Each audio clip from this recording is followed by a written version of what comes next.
अस्सलाम वालेकुम dear students. Eighth की साइंस में हम जो चैप्टर स्टडी कर रहे हैं conservation of plants and animals, उसमें हमारा आज का सब टॉपिक है नेशनल पार्क। नेशनल पार्क के बारे में हमने पहले भी डिस्कस किया था briefly. National park are the areas which are reserved for wildlife where they can freely use the habitats and natural resources, यानी वो एरियाज़ जहाँ पर वाइल्ड लाइफ को प्रोटेक्ट किया जाता है, रिज़र्व किया जाता है, और वो वहाँ पर जो उनका हैबिटेट है उसको फ्रीली इस्तेमाल कर सकें बिना किसी रोक टोक के, और वहाँ पर जो नेचुरल रिसोर्सेज हैं उनका इस्तेमाल कर सकें। तो एक्चुअली हमने, आपको याद होगा, हमने पंचमढ़ी बायोस्फीयर रिजर्व के बारे में हम ये जो है पूरी डिस्कस कर रहे हैं। वहीं पर उसी में वाइल्ड लाइफ सेंचुरीज भी हैं और जो है नेशनल पार्क भी है। तो यहाँ पर एक मशहूर पार्क है सतपुरा नेशनल पार्क। ये कुछ बच्चे वहाँ पर पिकनिक पर गए हुए हैं, टूर पर गए हुए हैं। उन बच्चों को, उनके साथ जो शख्स है माधव जी, वो उन्हें बताता है कि ये जो रिज़र्व्स हैं ये बहुत बड़े रिज़र्व्स हैं, और यहाँ पर इतनी ज़्यादा मतलब है जगह है कि ये पूरा जो इकोसिस्टम है वहाँ का उसको प्रोटेक्ट कर सकते हैं।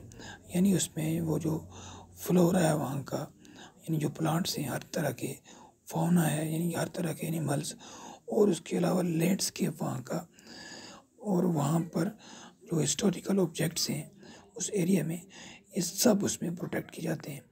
और ये जो सतपुरा नेशनल पार्क है ये इंडिया का सबसे पहला रिजर्व फॉरेस्ट है, और यहाँ पर हिंदुस्तान की सबसे बेहतरीन जो है टीक वुड पाई जाती है इस जंगल में।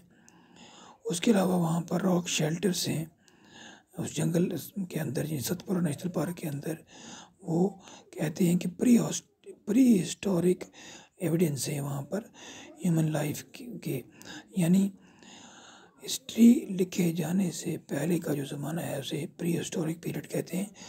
उस वक्त के वहाँ पर हमें सबूत मिलते हैं कि उन जंगलों में इंसान रहते थे, वहाँ पर वो गारें बनाकर रहते थे।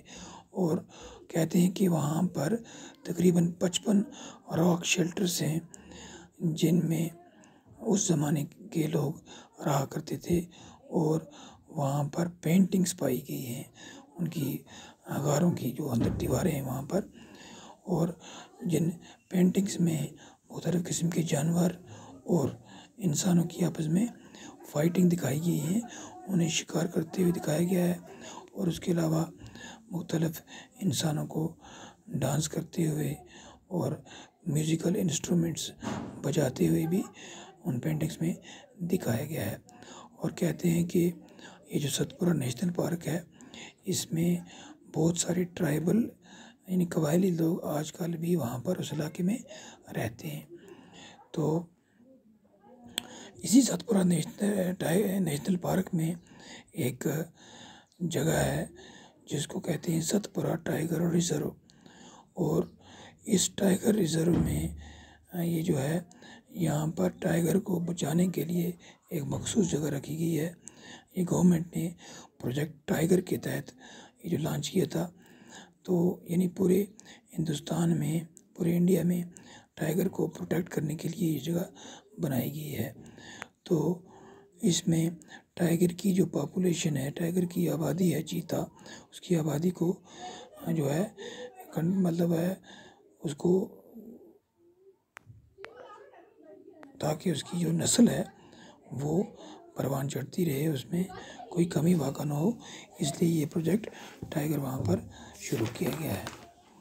तो उसके बाद जो है ये टाइगर जो है, टाइगर आप जानते होंगे, अपने नाम सुना होगा, जिसे चीता कहते हैं उर्दू में। ये बहुत सारी जो स्पीशीज़ हैं दुनिया में जानवरों की, जो पाई जाती हैं उनमें एक ऐसी स्पीशीज़ है जो आहिस्ता आहिस्ता यानी जिनकी तादाद कम होती जा रही है। लेकिन सतपुरा नेशनल पार्क जो है, सतपुरा टाइगर रिजर्व जो है वहाँ पर, वो इस लिहाज से यूनिक है कि यहाँ पर टाइगर्स की आबादी में खातिर ख्वाह इजाफा हुआ है। यानी जो हिंदुस्तान के अंदर टाइगर्स की पॉपुलेशन गिरती जा रही थी, ये प्रोजेक्ट टाइगर लॉन्च करने के बाद जब यहाँ पर टाइगर रिजर्व बनाया गया सतपुरा नेशनल पार्क में, उसके बाद से लेकर अब तक टाइगर की जो पॉपुलेशन है उसमें बहुत ज़्यादा इजाफा हुआ है।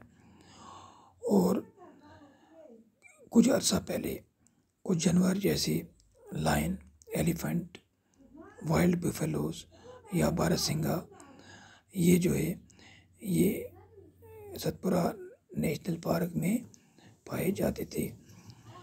और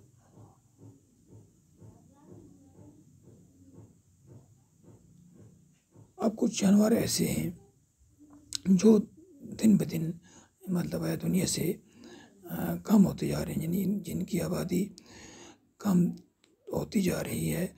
और कुछ वक्त अगर यही सिलसिला जारी रहा तो कुछ वक्त ऐसा भी आएगा कि वो जानवर जो है उनकी नस्ल दुनिया से ख़त्म हो जाएगी।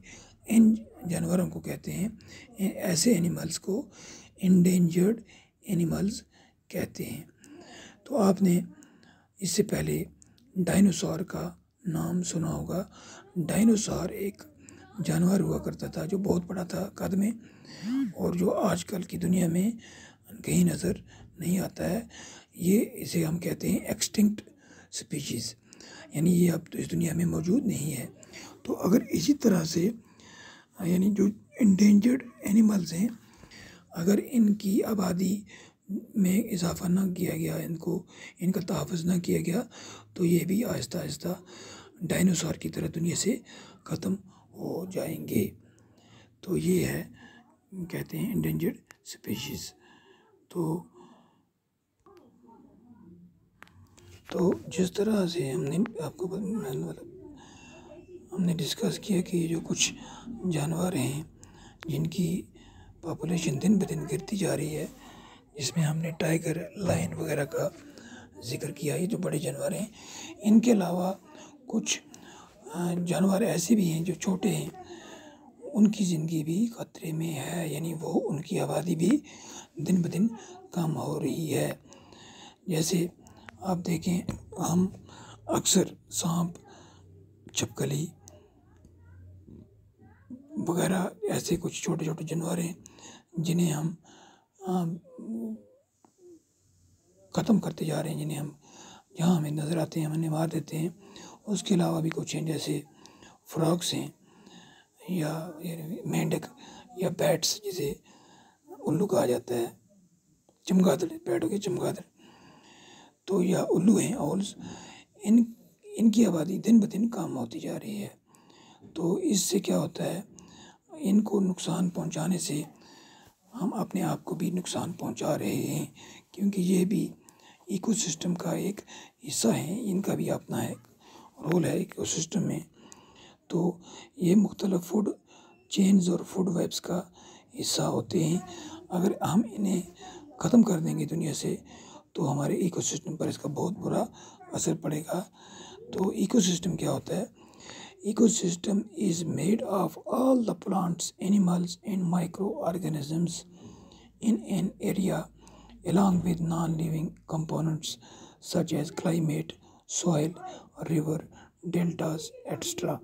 यानी किसी भी एरिया में जितने भी प्लांट्स हों, एनिमल्स हों, माइक्रो ऑर्गेनिजम्स हों, या वहाँ पर ये हो गए लिविंग कंपोनेंट्स, उसके अलावा जितने भी नॉन लिविंग कंपोनेंट्स हों, जैसे वहाँ का मौसम, वहाँ की मिट्टी, वहाँ का पानी, दरिया वगैरह वगैरह, इन सब को मिलाकर जो है वो इकोसिस्टम कहा जाता है। यानी इकोसिस्टम में जितने भी वो कंपोनेंट हैं, चाहे लिविंग कंपोनेंट हो या नॉन लिविंग कंपोनेंट हो, वो सब उस इकोसिस्टम के लिए बहुत ज़्यादा ज़रूरी होते हैं। अगर उनमें से कोई भी एक कंपोनेंट गायब हो जाए तो पूरे इकोसिस्टम पर असर पड़ता है। तो ये था हमारा आज का जो है आज की क्लास। अब इसके बाद हम कल डिस्कस करेंगे रेड डाटा बुक और माइग्रेशन वगैरह पर। That is enough for today.